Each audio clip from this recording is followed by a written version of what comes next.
Graça e paz, amados. Amém.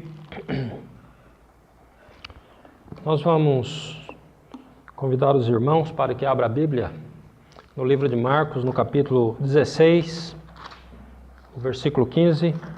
É um texto muito conhecido dos amados, a igreja tem familiaridade com essa palavra, mas nós vamos hoje falar do Evangelho do Senhor Jesus Cristo e esta pregação tão necessária deste Evangelho. Então convido a igreja para que abra a Bíblia e leia comigo esse versículo 15 e 16 do livro de João, onde a palavra, do livro de Marcos, onde a palavra diz assim: E disse-lhes: Ide por todo o mundo, pregai o Evangelho a toda criatura. Quem crer e for batizado será salvo, mas quem não crer será condenado. Meu Pai, muito obrigado pelo poder da Tua palavra. E peço que fale conosco nesta noite, pelo poder da Tua palavra, na revelação do nome do Senhor Jesus Cristo.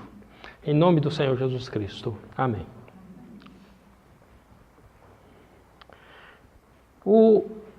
A pregação do Evangelho, meus amados, ela está relacionada diretamente a duas ordens, que a gente sabe. Ide e vinde. É duas ordens. Uma ordem é ide por todo mundo, a outra ordem que nós vamos verificar daqui a pouquinho é vinde. Né? Então, essas duas palavras definem esta missão da igreja e define também a forma que as pessoas precisam receber o Evangelho.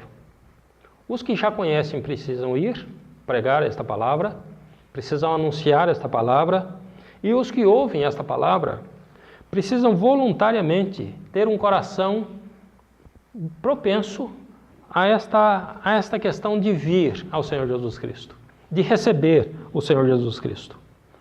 Não tem como uma pessoa ser salvo se esta pessoa não ouvir o Evangelho e crer no Evangelho. Esta é uma característica que nós precisamos ter muito claro em nossa mente. Ninguém vai ser salvo porque o seu filho é cristão, ou porque o seu pai é cristão, ou porque sua mãe é cristão. Todas as pessoas que serão salvas porque ouviram uma palavra e ouvindo a palavra do Evangelho, recebem esta palavra e recebendo esta palavra opera na vida desse indivíduo e gera a vida de Jesus Cristo. Essa é uma palavra muito diferente de uma palavra, por exemplo, de prosperidade. Esta é uma palavra muito diferente, por exemplo, de uma palavra de promessas, de benécias dessa vida. Essa é uma palavra que diz respeito exatamente ao indivíduo, que ouve uma palavra, ouve uma pregação e recebe uma pessoa. Porque Jesus Cristo é uma pessoa. Jesus Cristo, ele não é uma religião. Jesus Cristo é uma pessoa. E o Evangelho do Senhor Jesus Cristo, ele precisa atingir as pessoas. E atingir as pessoas de tal maneira, atingir as pessoas de tal forma, que essas pessoas, elas possam se converter. Esta palavra conversão significa mudança de direção, mudança de mente, uma mudança radical. Aliás, é importante a gente lembrar que toda mudança é radical. Não existe uma mudança mais ou menos. Uma pessoa quando muda, ela muda de um estado para outro. Ela muda de uma situação para outra. Nesse caso da palavra do Senhor, as pessoas mudam. E mudando, eles saem do que a palavra de Deus chama de reino das trevas para o reino do Filho do seu amor. É uma mudança radical de vida. É uma mudança absoluta, é uma mudança total. Os atingidos pelo Evangelho do Senhor Jesus Cristo são estes aqui que ouvem esta palavra, eu quero frisar bem isto, creem nesta palavra e crendo nesta palavra, esta palavra vai gerar no coração desse indivíduo, dessa pessoa, a vida e a vida de Cristo. O apóstolo Paulo, depois de passar por essa experiência do Evangelho do Senhor Jesus Cristo. Ele disse, vivo não mais eu, mas Cristo vive em mim. Esta é a característica. Nós precisamos ter uma vida cristã aqui nesse mundo, onde nós possamos, conforme a própria palavra do apóstolo Paulo diz, refletir a vida de Jesus Cristo. Precisamos refletir a vida dele com intensidade. Não mais uma vida carnal, não mais uma vida balizada na humanidade e nas pecaminosidades desse mundo e nas ambições dessa vida. Mas precisamos refletir e refletir a vida de Cristo. Queridos, esta característica está cada vez mais difícil. Eu posso até dizer aqui para os irmãos que as pessoas que se convertem são aquelas que são atingidas radicalmente ou mortalmente pelo Evangelho de Cristo. Porque o Evangelho de Cristo, atingindo uma vida, atingindo uma pessoa, e essa pessoa acolhendo esse Evangelho, essa pessoa ela morre para o que ela era e ela renasce para viver uma vida nova, uma vida debaixo de um novo Senhor, uma vida debaixo de novas orientações, de novo parâmetro, agora parâmetro espiritual. Nós vamos caminhar um pouco aqui na palavra do Senhor, porque aqui nós verificamos no verso 16, que a palavra vem dizendo, quem crer e for batizado será salvo, mas quem não crer será condenado. Você perceba aqui na palavra do Senhor, que o critério para a condenação é a incredulidade, é não crer nessa palavra. Mas também aqui nesse mesmo texto, ele vem colocando esta palavra, quem crer e for batizado vai ser salvo. Mas quem não crer será condenado. Ele não fala assim, quem crer e for batizado será salvo, mas quem não crer e não for batizado será salvo. Por que, pastor, que diz isso? Porque tem muita gente que crê na hora da morte, não dá tempo de ser batizado. O ladrão que estava à direita de Jesus na cruz, ele creu, mas ele não teve tempo de ser batizado. Agora, as pessoas que creem no Senhor Jesus Cristo precisam dar o testemunho de descer as águas batismais, todos aqueles que têm a oportunidade. Você que está me ouvindo aqui nessa noite, você precisa compreender esta realidade. Precisamos crer no Senhor Jesus Cristo. E precisamos dar um testemunho e um testemunho público da nossa fé. Eu quero pegar um texto aqui do livro de João.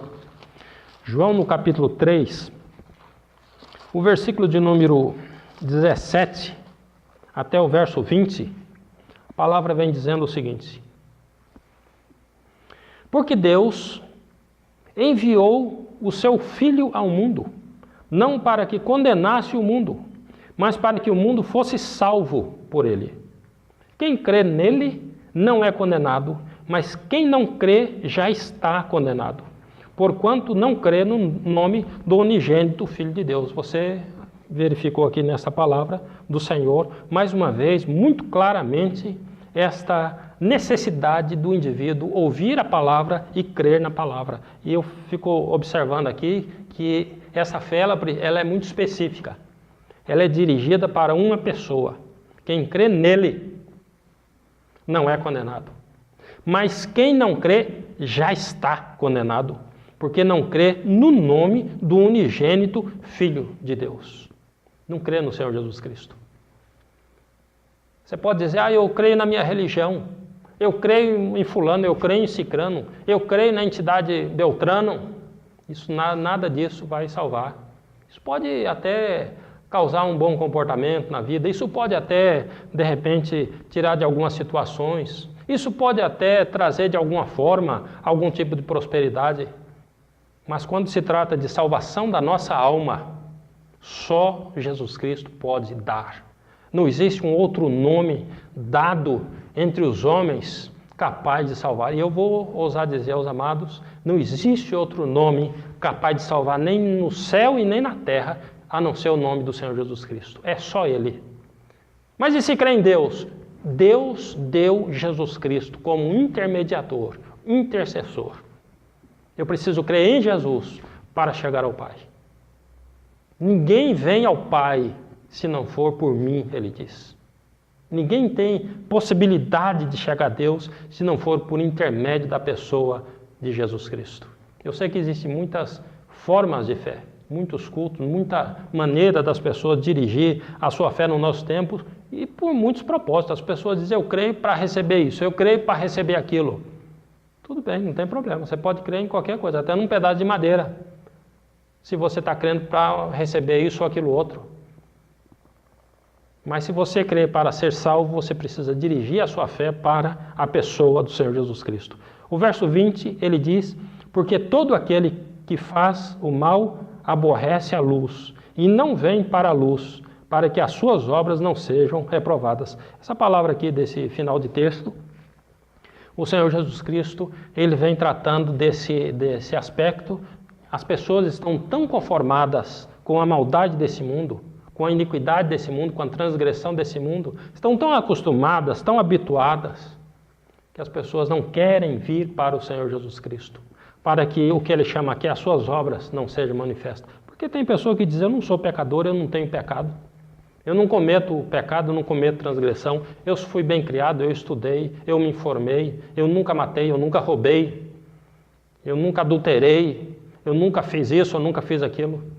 Pois é, meu querido, mas a palavra do Senhor Jesus Cristo é para todos. Todos nasceram debaixo de uma natureza iníqua, transgressora e perversa. Todos, consequentemente, estão destituídos da glória de Deus. E, consequentemente, todos precisam crer no Senhor Jesus Cristo, porque através do Senhor Jesus Cristo é que nós podemos herdar o reino de Deus. Então, essa palavra que o Senhor vem dizendo aqui, esse ide, que é o primeiro ponto que eu quero tratar com os amados aqui nessa noite, esse ide exige destes enviados, ou dos enviados, que eles estejam convictos e absolutamente convictos da sua fé e da sua missão. O que está se pregando? Esse enviado para pregar, o que vai se fazer? O que está se pregando? Eu fico olhando quando o Senhor Jesus Cristo envia o primeiro grupo de 12 homens, e depois ele envia outro grupo de 70 homens para fazer a pregação. E esses homens, eles são enviados as ovelhas perdidas da casa de Israel, e eles são enviados com uma missão muito objetiva, uma missão muito específica. Eles foram para pregar, foram para anunciar o nome do Senhor Jesus Cristo. Aqueles homens deveriam chegar e dizer, é chegado o reino de Deus. O reino do Senhor está entre nós. O reino do Pai, ele está no nosso meio. Esse reino, ele veio. O Verbo se fez carne e desceu até nós. Essa é a mensagem que deveria ser anunciada. Em consequência desta mensagem anunciada ao coração daquelas pessoas, aquelas pessoas seriam abençoadas por receberem o Senhor Jesus Cristo, por serem alcançadas pelo Senhor Jesus Cristo e por adentrarem pela fé no reino de Deus. Essas pessoas seriam abençoadas, como abençoadas são tantas milhares de pessoas no nosso tempo, que têm colocado a sua vida no nome do Senhor Jesus Cristo. Têm colocado a sua vida e a sua fé dirigida ao Senhor Jesus Cristo. Como que são abençoadas? Porque o Pai, ele cuida dos seus filhos. E quando nós nos tornamos filhos de Deus pela fé na pessoa de Jesus Cristo, o Pai Celestial, ele vai ter um compromisso conosco e ele vai cuidar de todo aquele que crê. Ele vai cuidar de todo aquele que coloca a sua vida na mão dele. Fico olhando que tem gente que a gente confia num piloto de avião. Que você entra num avião porque você confia no piloto de avião. Você confia que o piloto está sóbrio, que ele não bebeu. Você confia que o piloto não usou nenhum tipo de droga. Você confia que o piloto ele não vai ter um problema de saúde lá em cima, né? Pessoal, se alguém chega e diz, o piloto morreu. E o copiloto também. E aí? Alguém sabe pilotar avião aqui? Os passageiros não sabemos, então vai cair. Então a gente, quando entra no avião, você coloca a sua vida literalmente na mão daquele homem que está ali.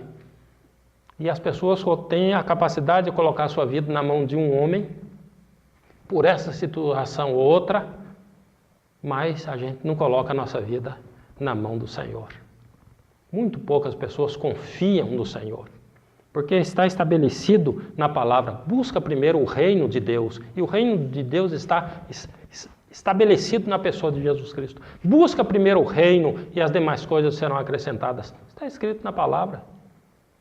Quando você crê no Senhor Jesus Cristo, entrega a sua vida para o Senhor Jesus Cristo e torna-se filho de Deus pela vida de Jesus Cristo, você pode ajoelhar em qualquer lugar, ou deitado, ou sentado, e você pode falar com seu Pai. E o seu Pai vai te ouvir, e o seu Pai vai atender às suas necessidades. Né? Muitas vezes o Pai atende mais às nossas necessidades do que aquilo mesmo que a gente pede, porque as pessoas pedem muitas coisas que muitas vezes nem precisa. Mas o Senhor, Ele olha aquilo que nós precisamos, aquilo que nós necessitamos, e o Pai atende, para que o nome dEle seja louvado e o nome dEle seja plenamente glorificado. Eu quero verificar que esses que vão anunciar esta palavra, aqui no livro de Lucas, o capítulo 9, o versículo de número 57 até o 62, nós encontramos aqui esta característica de pessoas que precisam ter convicção da sua fé, e nós vamos verificar aqui. Lucas 9, 57 e até o verso 62. A palavra do Senhor vem dizendo o seguinte: E aconteceu que, indo eles pelo caminho, lhe disse um: Senhor, seguir-te-ei para onde quer que fores. E disse-lhe Jesus: As raposas têm covis e as aves do céu ninhos, mas o Filho do Homem não tem onde reclinar a cabeça. E disse a outro: Segue-me. Mas ele respondeu: Senhor, deixa que primeiro eu vá enterrar meu pai. Mas Jesus lhe observou: Deixa aos mortos o enterrar os seus mortos. Porém tu vai e anuncia o reino de Deus. E disse também a outro: Senhor, eu te seguirei, mas deixa-me despedir primeiro dos que estão em minha casa.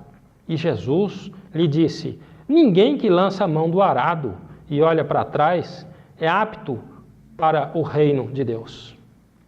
O Senhor Jesus Cristo, Ele respondeu todas essas pessoas aqui que Ele chamou. É impressionante que cada pessoa que Jesus Cristo chama, cada um tem uma situação para colocar aqui, cada um tem uma solicitação para fazer, não é? Eu fico maravilhado desse homem que chega aqui e da resposta que Jesus dá, aqui no verso de número 57 e 58, quando esse indivíduo chega e diz: Seguir-te-ei para onde quer que fores. O texto, ele não tem claramente esta ideia, mas implicitamente a gente verifica aqui nesse texto que esse indivíduo era um interesseiro. Porque o Senhor Jesus Cristo diz: As raposas têm covis e as aves do céu ninho, mas o Filho do Homem não tem onde reclinar a cabeça. Você está vindo a mim por interesse?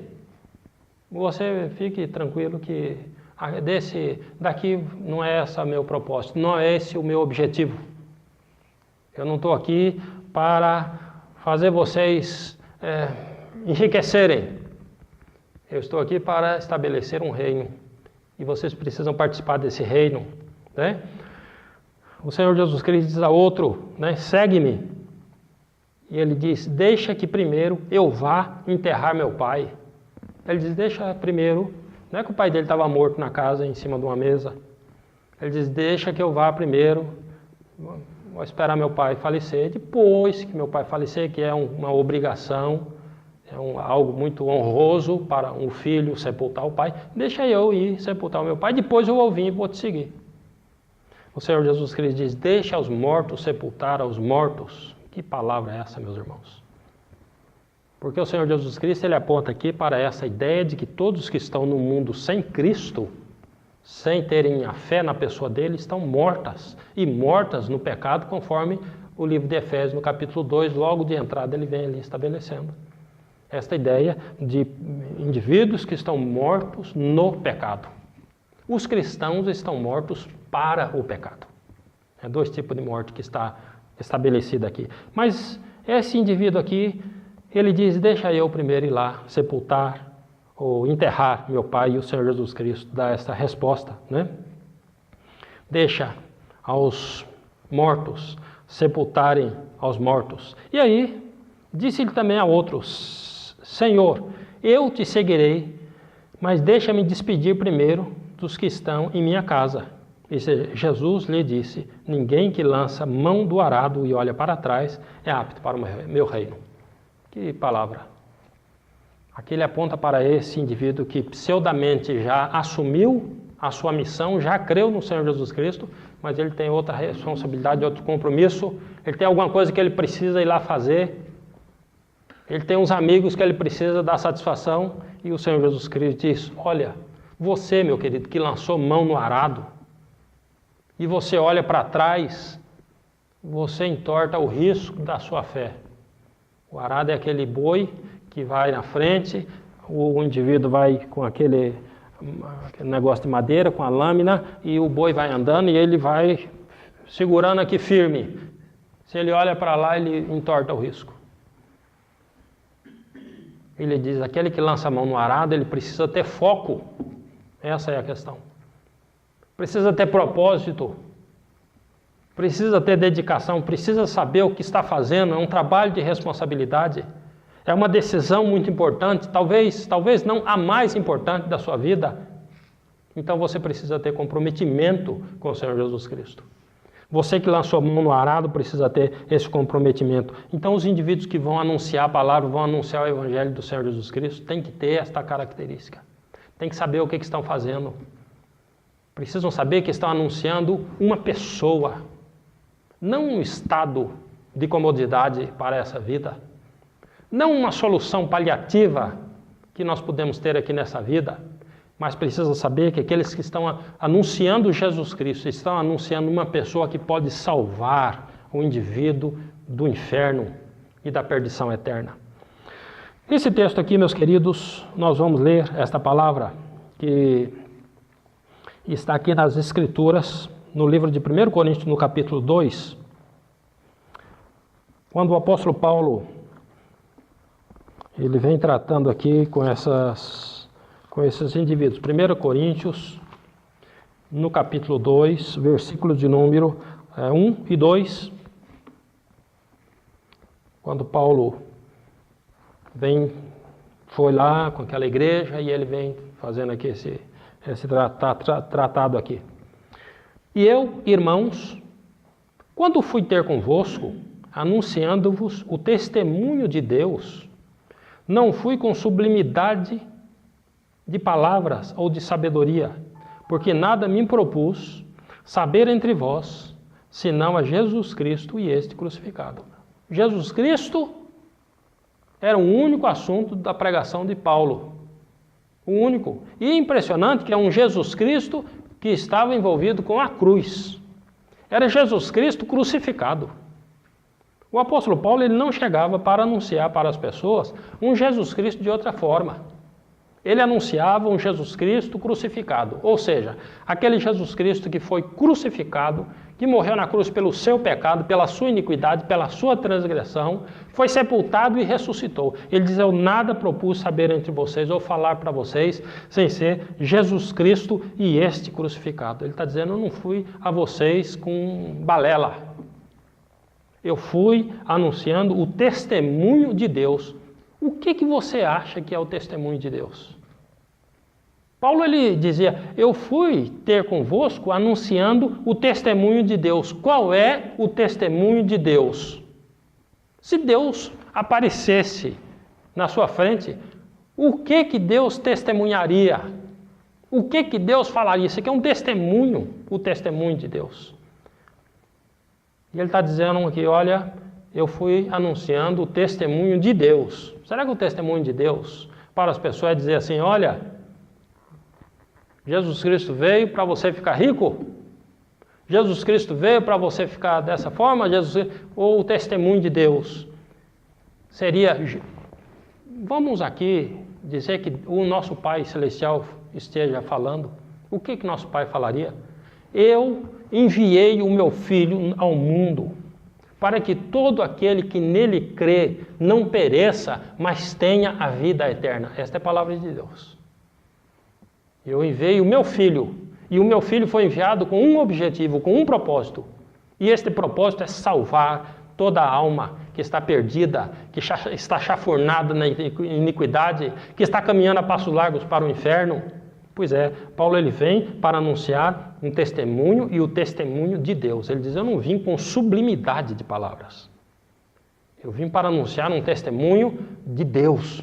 Se você não estiver anunciando o testemunho de Deus, seja na sua igreja, ou seja, onde for que você fala do Senhor, você está fora do foco, porque o foco de Deus é anunciar o testemunho de Deus. E o testemunho de Deus é esse, Jesus Cristo e este crucificado. Paulo explica aqui no verso 2. Eu nada propus saber entre vocês ou anunciar entre vocês, a não ser Jesus Cristo e este crucificado. É isso que eu estou aqui para fazer. É isso que Paulo veio fazer. A gente, quando vai ver a Bíblia na sua minúcia, a gente vai verificando esses aspectos, a gente chega a esta conclusão, que Deus tem uma palavra para o ser humano. E esta palavra de Deus para o ser humano é uma palavra de libertação do homem do inferno, da iniquidade e da transgressão. Porque do ponto de vista de Deus, Deus quer que eu viva eternamente no reino dele. E para eu viver eternamente no reino dele, precisa-se crer na pessoa de Jesus Cristo. Não tem outro jeito, não tem outra forma. Ele é a porta de entrada. Foi Jesus mesmo que disse isso. Eu sou a porta das ovelhas. Quem entrar por mim, entrará e sairá e achará pastagem. Eu sou a porta. Quer entrar para o reino? Pois é, a porta é uma só, é Jesus. Só Jesus Cristo é a porta. E é a porta das ovelhas.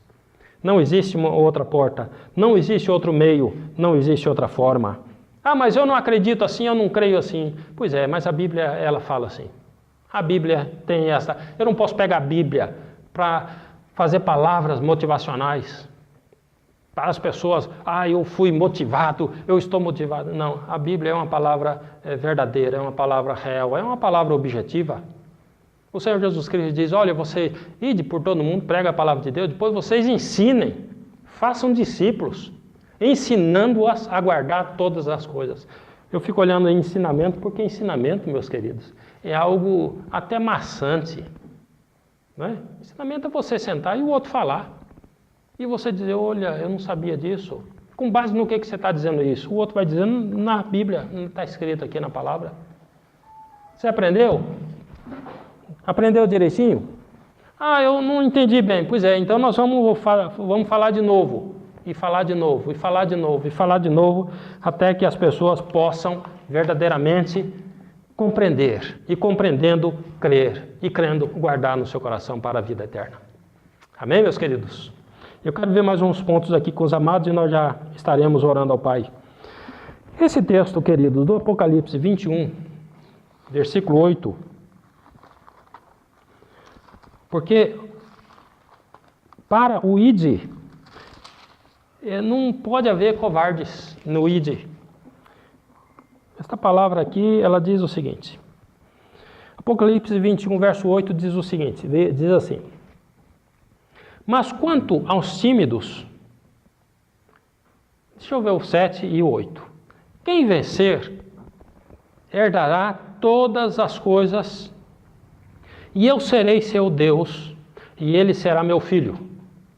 Mas, quanto aos tímidos, e aos incrédulos, e aos abomináveis, e aos homicidas, e aos fornicadores, e aos feiticeiros, e aos idólatras, e a todos os mentirosos, a sua parte será no lago que arde com fogo e enxofre, o que é a segunda morte. Este texto aqui da palavra de Deus verifica, eu quero chamar a atenção em especial para esses dois aspectos, essas duas palavras aqui, que ele coloca nesse texto. Os tímidos e covardes, tímidos, eles não vão herdar o reino e o reino de Deus. O reino de Deus precisa haver homens sem timidez para falar de um Deus eterno. de um Deus maravilhoso, nós não podemos nos envergonhar desse Deus que não se envergonha de nós. Você já pensou, meus queridos? Deus, isso aqui é muito pouco provável que você tenha parâmetro ou que você compreenda absolutamente essa ideia de um Deus receber como filho um homem, um indivíduo. Tem noção disso? Você conseguiria... Eu vou dar aqui um exemplo muito fraco, mas para a gente ter noção, você tem lá um filho, tem outro filho e diz, eu vou receber aqui essa barata e vou no cartório registrar essa barata como meu filho. Mas esse bicho ele tem outra natureza, é um bicho asqueroso, é um bicho que não tem, pode até fazer mal para o ser humano. Aí você diz, não, mas eu vou receber esse inseto como meu filho. É mais ou menos isso, não é? O Jó não chama o homem de verme? Não chama? O filho do homem de verme? Chama. E Deus nos recebe e Ele não se envergonha de me chamar de seu filho. Porque na pessoa de Jesus Cristo Ele me torna filho. Ele me liberta da minha natureza que me tornava filho do diabo. Jesus Cristo diz, vós tendes por pai ao diabo, lá no livro de João, no capítulo 8, 44, ele fala para aqueles, vocês têm por pai o diabo, mas ele vem para tirar uma natureza que inclina a raça humana para o pecado, para a iniquidade, para a transgressão.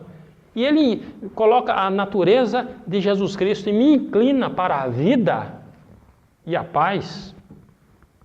E me recebe por filho, e ele não se envergonha de me receber por filho. Um indivíduo finito, um indivíduo que a própria palavra de Deus me descreve como sendo um inimigo e estranho ao Senhor. Pois é, ele não se envergonha. E você está se envergonhando de chamar o Senhor Deus de Pai, de receber o Senhor Jesus Cristo na sua vida como o único e suficiente Salvador da sua alma? Mas não tem outros intercessores? Não. O único intercessor que a palavra de Deus autoriza é Jesus Cristo. Não tem outro. Mas não tem muitas pessoas nas Escrituras, muitos homens de Deus. Na Bíblia nós temos Elias, na Bíblia nós temos Eliseu, na Bíblia nós temos a Maria, na Bíblia nós temos o Paulo, na Bíblia nós temos João, na Bíblia nós temos Tiago. Esses homens foram santos homens de Deus. Maria não foi uma mulher abençoada, foi uma mulher abençoada por Deus. Não foi um exemplo de vida, foi um exemplo de vida. Foi uma escolhida de Deus, foi uma escolhida de Deus. Mas o único nome dado para salvar o indivíduo é o nome de Jesus Cristo. Nós não podemos nos enganar com relação a esse aspecto, com relação a essa direção. Depois que a gente morre, meus queridos, é muito tarde para a gente dizer, errei o alvo. Eu depositei a minha fé no lugar que não deveria. No lugar que não deveria. Nós vamos verificar aqui mais um texto da palavra do Senhor. E aí nós vamos orar. Eu quero ver aquele texto de Juízes, no capítulo 7.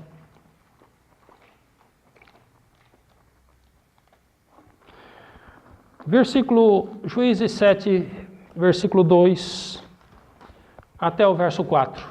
A palavra do Senhor vem dizendo assim.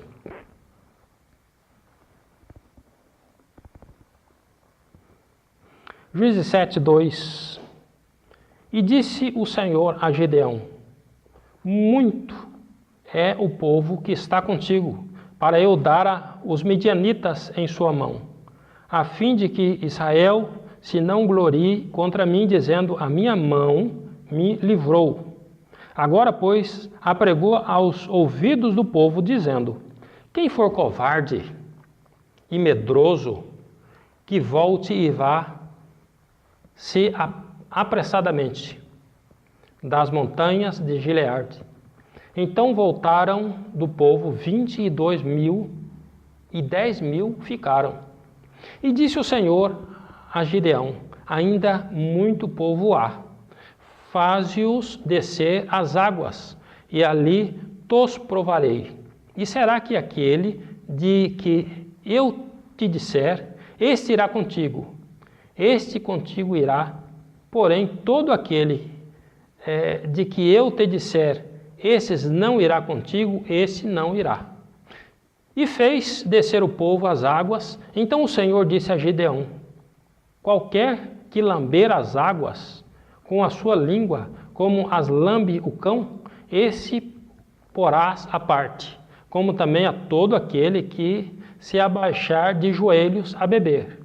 E foi o número dos que lamberam, levando a mão à boca, 300 homens.